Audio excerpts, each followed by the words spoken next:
am with Alli Godbold tonight, who is a nutritional therapist. And for those who don't know me, I was a celebrity stylist for 30 years, and now I help women to look and feel their best from inside out. So we both have the same want to help women, and men, of course, as well. And you from a nutritional side and myself from a psychological, physical, and I do dip into nutrition as well, although my degree is only a diploma and yours is what you do all the time. So we're both coming from the same side to help women. So how do you explain to me exactly how you work and how you help women?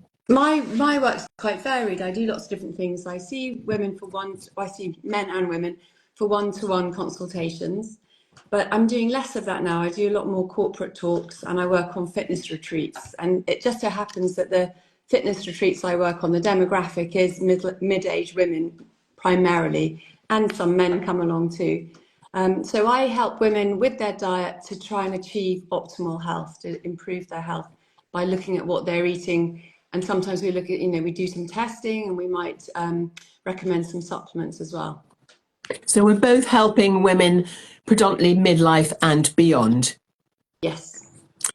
So tell me, so what we're going to talk about is how we can be healthy all the way up to Christmas, and if those who want to lose weight can, and which would be the best way to not just eat healthily, but to actually follow either a keto diet or a paleo diet, and what is the difference between the two. So let's start with, what is a paleo diet? Okay, so I think on the lead up to Christmas, rather than thinking about following any kind of extreme diets, we want to just take stock and think about, are you eating too much sugar? Are you drinking too much alcohol?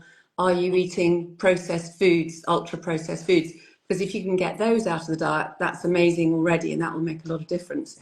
If you then want to go further and to look into more slightly more extreme diets, then you might look into paleo and keto. Paleo is it's kind of how our ancestors ate. It's a bit more flexible than keto. It allows protein, very little carbohydrates, plenty of healthy fats. It's a bit stricter in some ways because it doesn't allow any soy or dairy, and it's not about ketosis. Whereas the keto diet aims to get people into ketosis, which means burning fat for fuel rather than glucose for fuel. So on the keto diet, which is how I met you, because I followed you for 2 weeks doing it, and I did lose weight. I didn't realize that. I always thought the keto and the paleo were quite similar, and that you could have lots of meat or lots of protein, but predominantly, I'm going to say, flesh-style meat as opposed to pulses that you could eat that would work. However, you told me that if you have too much protein, so too big a steak or too much red meat, or that actually it can take you out of the ketosis. Yes, so a keto diet is not a high protein diet. So that's quite a significant difference to the paleo diet. So it's not a high protein diet. You're supposed to be eating plenty of healthy fats, adequate protein, so you can still have a chicken breast or a salmon or fillet with your meal, a fillet of salmon even, and very little starch. So it's low carbs, which is really as well how we should be eating through to Christmas to help maintain our weight before we have our, let's say, our binging moments. But we're all going to eat more than we should at Christmas, because that's part of Christmas, isn't it? Yeah, so lowering carbs, it sounds quite scary, but if you just first of all, take out all the sugar and the refined carbohydrates, you've already done a great job. And then you can go a bit further and take out the things like bread, pasta, rice, so the more starchy carbohydrates. But even on a keto diet, even on a low carb diet, you can still have vegetables. Those are carbohydrate as well. You can still have things like berries. So you are eating carbohydrates. You're just not eating all the stodge. So let's talk about which vegetables have higher carbohydrates within them. So carrots. Yeah, potatoes is the obvious one. Parsnips, beetroot, sweet potatoes. So root vegetables are higher in carb. Yeah, the vegetables that you can see are more stodgy, more starchy. Those are the higher carb vegetables. But I wouldn't want anyone to think that those are bad. It's just that if you're doing a keto week, then you limit those. but there's not to say that you can't have them for the rest of the time, because there's nothing wrong. They're really nutritious and fibrous, so it's good to have those diets, those vegetables normally. So the other thing that I just picked up on when you were in an earlier bit of our conversation was we were talking about ultra processed foods. So I think a lot of people don't read the ingredients on the back of things they buy, even if they're not buying a ready meal.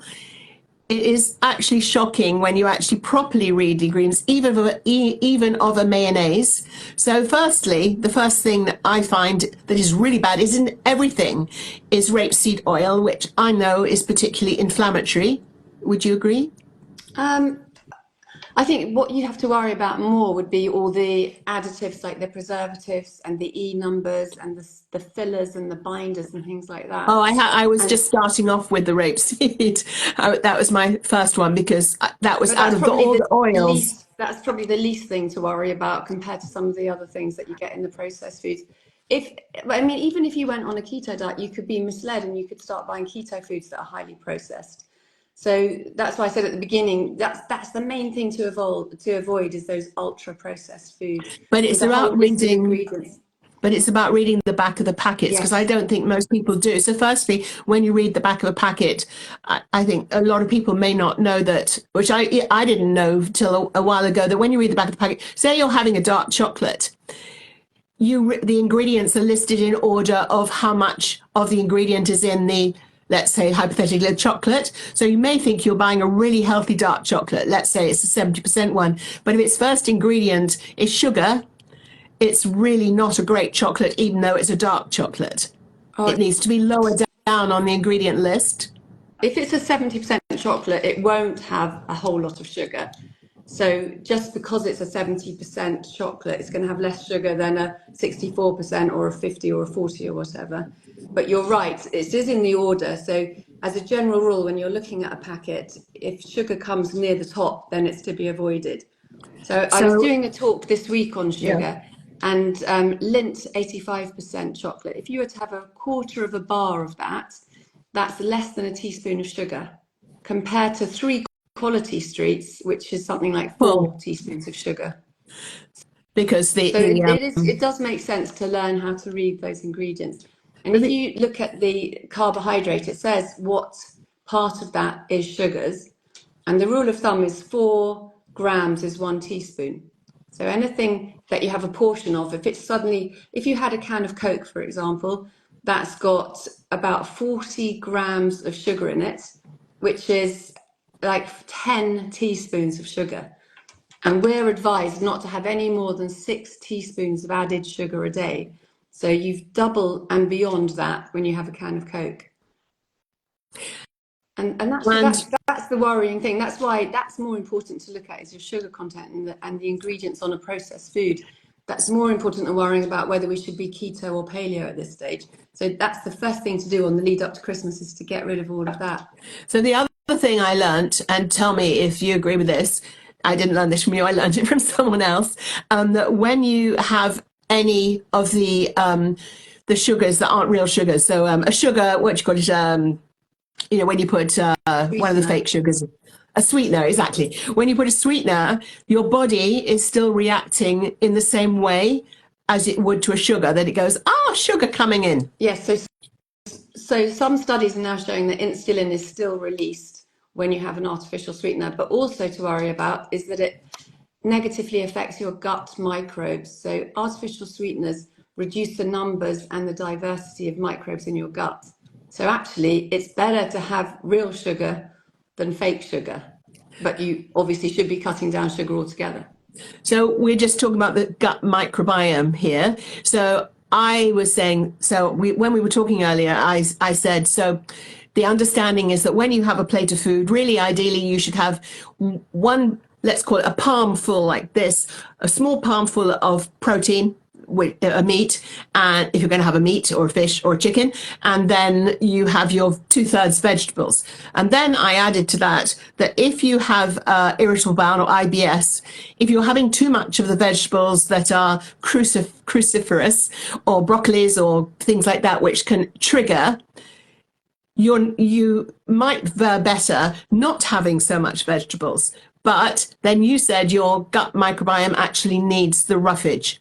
So there's a lot to unpack there. So if you're an IBS client and you're suffering when you eat a really highly fibrous diet, then you need to backtrack a bit and maybe come off some of those vegetables. You're right, cut down some of those vegetables that you're responding badly to, because if the gut microbes are upset, if you have dysbiosis, they're fermenting those vegetables and Oh, causing hang on. What's pain. dysbiosis? So that's an imbalance of gut Okay. microbes.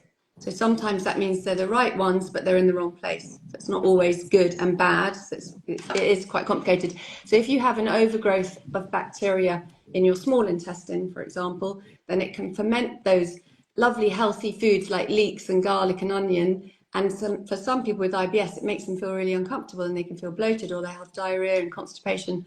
So it might be a good idea for a while to reduce those vegetables while you sort out the gut, and that might mean digestive enzymes and a probiotic, and and you gradually sort things out. And that's why it's good to see a nutritional therapist to help you And with that. so if you have IBS, then you can eat a low FODMAP diet.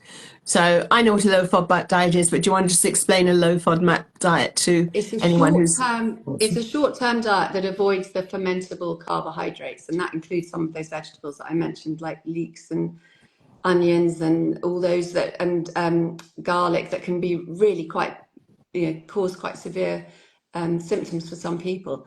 It also avoids sugar alcohols like xylitol, and it avoids things like fructose in fruits and lactose in milk. And it's a short-term diet while you sort out what's affecting you. And and the and trouble is too that a much... lot of people, sorry. I was just going to say, too many nuts and seeds and things like that also can be a bit irritant. Yeah, but what the trouble is that people find out about the FODMAP diet or the low FODMAP diet, and they avoid those foods, and then they think they have to stay on that diet forever, and that's absolutely not the case, because some of those foods are really highly nutritious, and you want them back in your diet. So you have to fix the gut, and then you can introduce them back. So a lot of people who do diets, it's a way of not having the food noise in your brain, which makes you think, what's in the fridge, even though you looked in the fridge about 10 minutes before. There might be something different. And it's always thinking about food, like you might drool about a menu. There are those who eat to live, and there are those who live to eat, like myself. Before I go to a restaurant, I'll look at the menu and think, oh, that looks good. And so there's a lot of people, which I know we're not really going to go into here, who I know at the moment, who are all on the Ozempics, Wegovy's, and the Manjaro, the semaglutides, which stop that food noise going on in your brain and change the insulin, the GLP-1 hormone that affects you thinking about food the whole time and actually feeling full. So you feel full on a smaller quantity. So here's my question. This is not it's not a medical question. It's just a question in the same way as doing a diet. When you're doing something that works for you, what happens? How long do you do it for? And what happens when you come off it? So, for example, no one knows at the moment what happens to those who've done this for 1 year, 2 years, and they come off these semaglutides. What happens? Does the body then think, this is how I should eat? I should be eating less. I'm not going to think about food the whole time. Or do you suddenly go straight back into your habits you were before, in the same way as if we've restricted ourselves, being on a really, really strict diet, whether it was the keto or whatever we were doing to restrict ourselves just for a while? Do we then go and binge because we've been so restricted, or does our brain change because we feel so much better? Wow, that's a huge question. So It was more of firstly, a what do you think? well, Do I we? think those drugs. I mean, I'm not a doctor, so I don't deal or prescribe drugs. But those drugs are really useful for people with obesity and with severe obesity and with diabetes. So they can have massive positive effects for those people. I'm against people using them just for a cosmetic sort of lose half a stone or whatever. Um, if you're using it for a medical reason like diabetes, then I know that you stay on a maintenance dose, so they don't come off it altogether.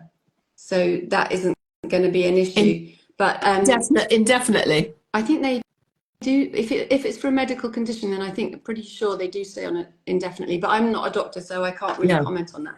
Um, the trouble with extreme diets is that people go off the rails and then they feel like a failure. So when I do the keto diet with clients, as you know, because I did it with you, you do it for 2 weeks just to learn the process. And then I say, if you're trying to lose weight, do it for 1 week a month so that you don't become fixated and obsessed with it.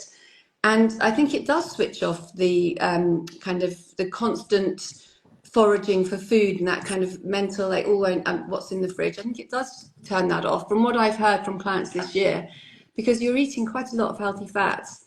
And that really does satisfy you and it stops that craving. I think if you're always in the fridge looking for something, it's probably because you've been too extreme and you haven't had enough of the healthy fats and you haven't had enough protein. So, because I always advocate some protein, and those protein and fat foods are what makes you feel satisfied. And a Ah, lot of that people was go, well, a lot of people go on a strict diet where they just cut out, they're just trying to live on rice cakes and a bit of salad.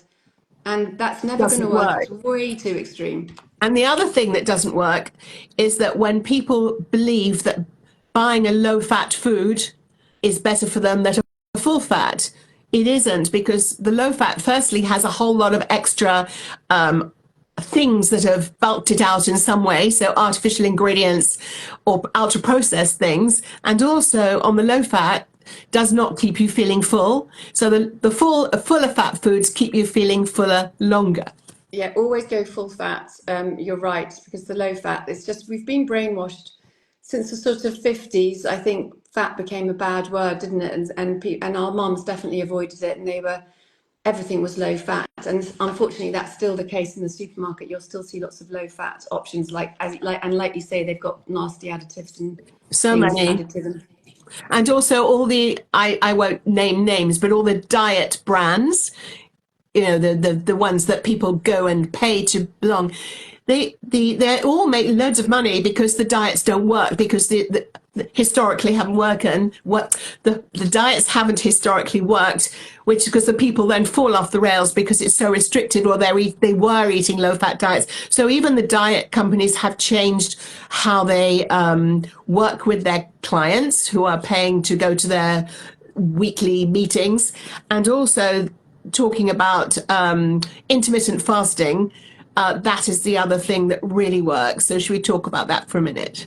Oh, I love intermittent fasting. So I think people get scared by it because they think it means fasting, like they have to give up food for 24 hours. But actually, if you start with a 12-hour overnight fast, that can already make a difference. So if you finish eating at 8 o'clock at night and then you don't have breakfast till 8 o'clock in the morning, you've done it. You've done your 12 hours.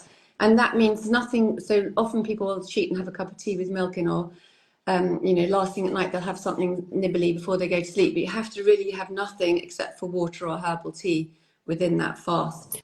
And then if you find that really easy, and a lot of people go to bed late on a Saturday and then have a really late breakfast on a Sunday, so they sort of do it without thinking. If you can do 12 hours, you can stretch it to 14. So And that's really helpful. What it does is it helps to balance blood sugar, and that's one of the things it does. It gives your pancreas a break from releasing hormones, but it also helps with the gut health as well. So anybody with a kind of irritable bowel type problem, if they eat in a smaller window, they're putting less food in the system, which is less aggravating for them. So it's basically eating in an 8-hour window if you can. If you can, but I always start with 12-12. So fast Yeah. for 12, eat for 12, and then stretch it. And it doesn't suit everybody, but it suits a lot of people. But a lot We of were people talking might today eat. earlier about, sorry. I was going to say, a lot of people might want to eat later. So if they're eating later, they can just start their first meal later. Maybe they might not have their breakfast till 11 or 12. Or lots of people actually get up quite early and go to bed or want to finish eating at 6 o'clock in the evening.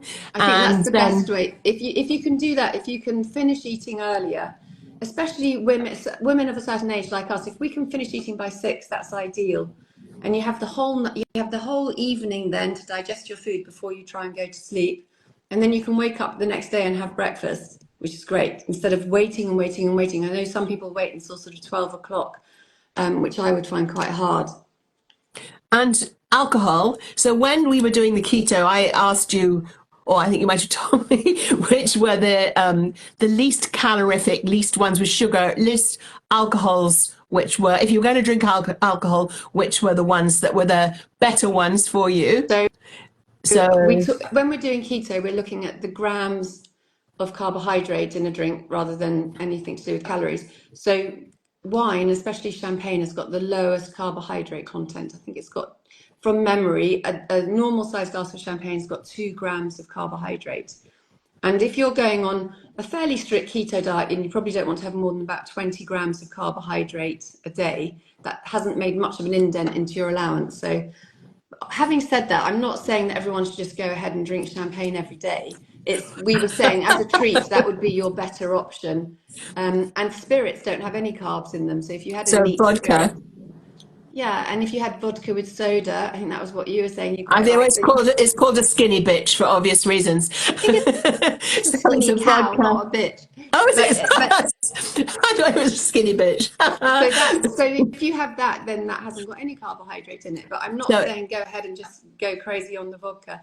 What people vodka, do is soda, and lime. yeah, a lot That of was the. people add mixers to their spirits and they have no idea how much sugar's in them. So I've startled quite a few people over the years by telling them that tonic water has sugar in, because people don't realise that that's actually quite a sugary drink. And a tiny Fever Tree bottle that you'll get in the pub has got 4 teaspoons of sugar in it. It's a lot. So people who love gin and tonic, Yeah, that's a lot of sugar. So remember, a teaspoon's about 4 grams. So that's 16 grams of sugar in one little gin and tonic. and there's a very strong likelihood if one is having a gin and tonic or something of the sort, you're going to want to have some crisps or some peanuts or Oh no, I'll something tell you what dry else happens. roasted. Is if you have a gin and tonic at the pub and you've had the crisps, then you don't have a proper meal. So you've missed out on all the nutritious food that you could be eating to optimize your health. So it's a slippery slope once you start on the gin and tonic and crisps. But then I don't want to come across as a complete fanatic who never has any nice treats, because I do have my own vices, which is tea, champagne, and dark chocolate. In that order. Yeah, actually, it is in that order. So what sort of tea do you like? I like proper, English breakfast tea, and I'll have maybe 3 cups a day, and I love it. So I'm not a complete saint myself. So talking about tea and milk. So interestingly, so we were talking about ultra processed foods. A lot of people no longer drink milk as in dairy, and they change to the almond milks, the oat milks, all the other coconut milks, whatever. However, when you look at predominantly all those packets, well, they're not cartons, the cartons of milks, particularly the oat milk is the most ultra processed of all the milks. Yeah, but you can see, if you look at the labels, which we were saying earlier, everyone should start doing. Some of them have got all sorts of calcium things and additives and preservatives added, but some of them are better than others. So my favourite brand is Plenish, and their almond milk is just almonds, water and salt. So I think that's the one to go for. That's what I usually tell my clients. Yeah, I think that's the one I might have at home. I think it might have the word organic, might have after it. I can't remember. But all the other almond milks of all the other brands have all sorts of things. They don't just have salt, and it's like it's like a tiny percentage of almond. The rest is complete crap in it, which is it's a lot of water. So you're paying for a lot of water, really. So it's expensive water. I mean, I have in the past made my own almond milk, but it's a bit of a faff. You need a nut bag to strain it, and it's a bit of a faff, but you can do it, and then you've got just pure almonds, salt and water. I'm going to talk about supplements next. So now we're seeing very little sun at the moment. Can you recommend how much vitamin D people should take as a supplement a day? Okay, so well, you can get your blood tested. You can do an at-home test with companies like Medicheck, and you can see where you are. But as a rule of thumb, I would start, now that the days are getting darker, with 1,000 IU, which is international units. And then when it gets really dark, sort of next month, the month after, 2,000 IUs would be a good maintenance dose. And then carry that on until March. And then once you're out in the sun, you don't have to worry so much. But you can get tested, and some people might need a bit more than that, and some people might be fine. And would it be true to say that if you're feeling that you might be sickening for a flu or something of the sort, you can increase your dosage to over 3,000 together with vitamin C as well, And what else do you take with vitamin D? You take something else. Iron Vitamin is K. absorbed better with, no, sorry, that's vitamin C. K2 you're talking K, about to help yes. the absorption, yeah. Yes. Um, then in the winter, definitely zinc and vitamin C are good ones to take. I've got a supplement by BioCare called Immune Complex, and that's got a bit of everything in it for the winter. So I just take that as a sort of basic. And the other thing, oh yes, vitamin D, iron. So when you take iron, it's better absorbed with some sort of vitamin C simultaneously. You're best to get checked for iron to see if you do need to supplement, because you can overload on iron. So nobody should just take it willy-nilly. You sort of need to be tested for that. But you should definitely eat iron-rich foods. So if you're not eating red meat, which is a lot of people these days, make sure you're getting your iron from other sources, like a few apricots and a bit of blackstrap molasses and Spinach. aduki beans. And spinach isn't such a good one because it's got so much oxalic acid that you don't actually absorb much of that iron. But definitely Okay. leafy green vegetables that are, the ones that set your teeth on edge. Mm-hmm. That's oxalic acid, and that's going to prevent the absorption of some of that iron. But definitely dark green leafy veg and dark beans and a bit of molasses and a little bit of dried apricot would be good sources of iron. But don't supplement it unless you know, especially older women who aren't menstruating anymore, don't supplement it unless you know you need to.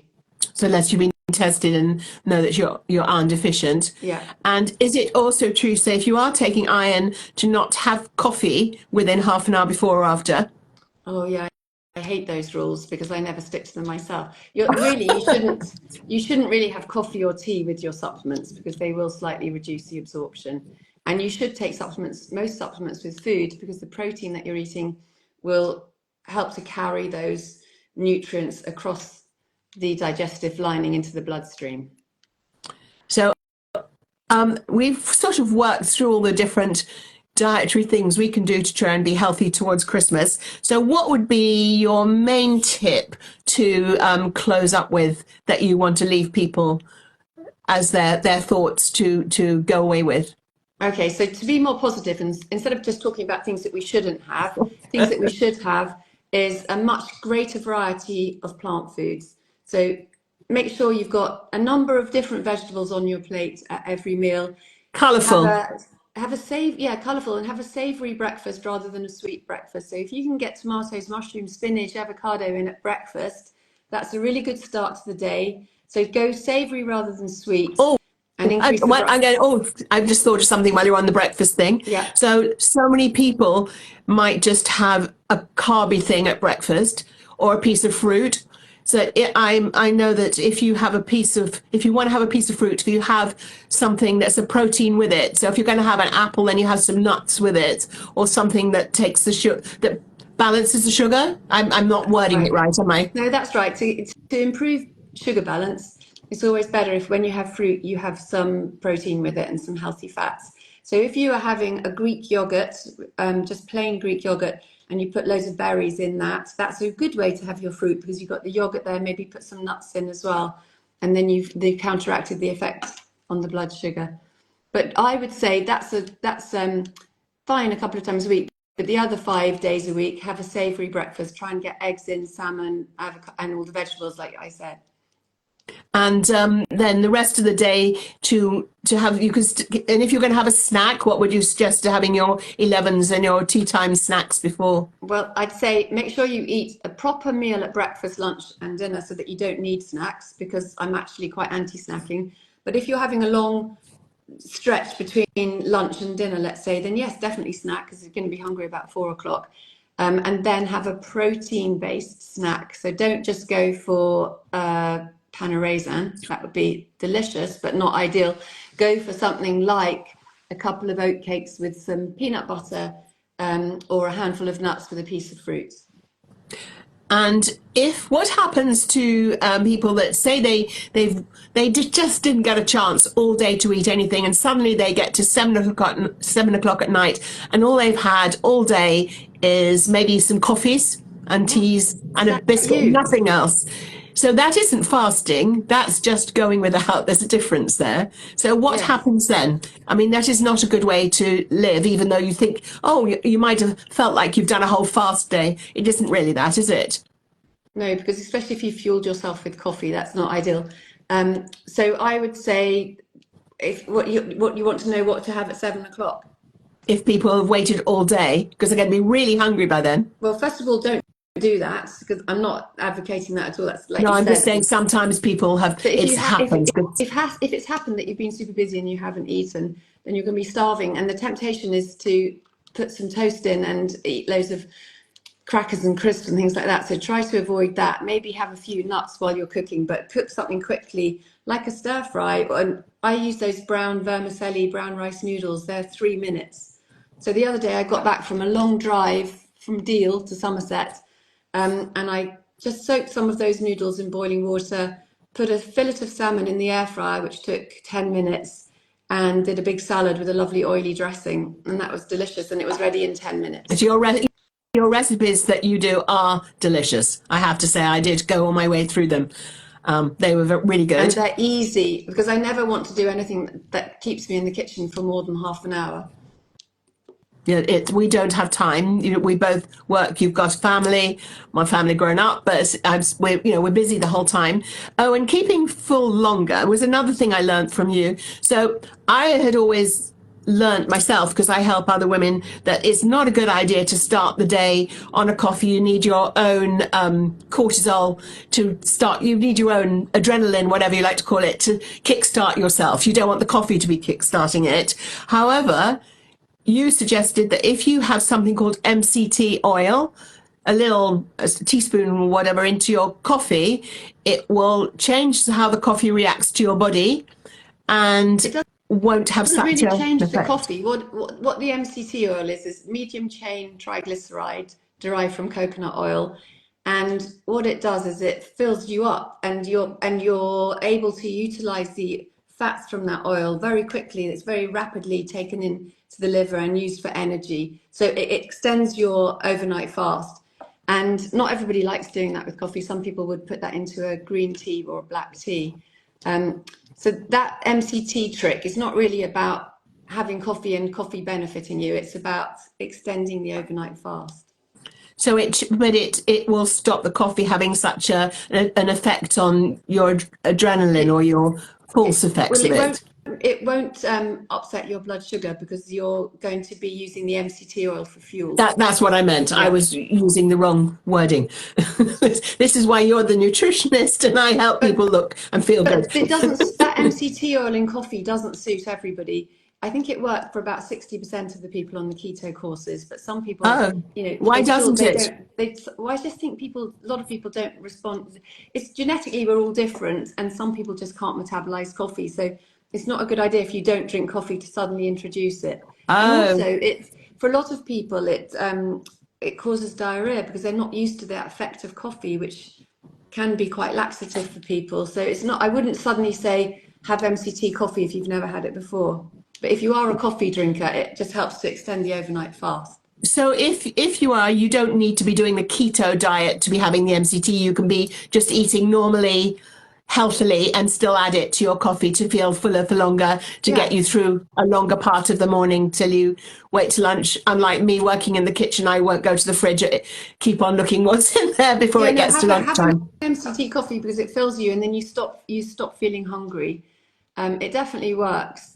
2 teaspoons in your coffee. And the coffee I love is the Ancient and Brave coffee with collagen because then I think, wow, I've done all this. I've put collagen in and I've put my MCT oil in. So it's kind of everything in one.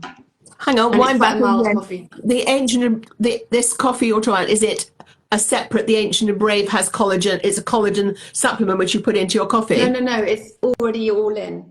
And it's got fiber in. It's a great coffee and it tastes really nice. I don't like coffee usually. Oh, so it's not a pod. It's a powder or something. You're It's putting ground boiling water on. coffee with things added to it and you just put it in a cafetiere. I think if I'm not saying I am, but if there's anyone who's a coffee snob out there, they might be appalled by that idea. Oh yeah, no, I've had coffee snobs saying it's disgusting, but I Oh, liked yeah. it. And I'm not a coffee, I'm a tea girl, not a coffee girl. Yeah, and I drink an espresso. once or twice a day. So I would probably be, I'm not a coffee snob, but I would be quite appalled by changing the taste with other things because collagen on the whole doesn't taste very nice, or the collagens I've been given to sample. Ancient and Brave collagen doesn't really have a taste. I'm sounding like I'm here to plug Ancient and Brave, but it is a really good brand.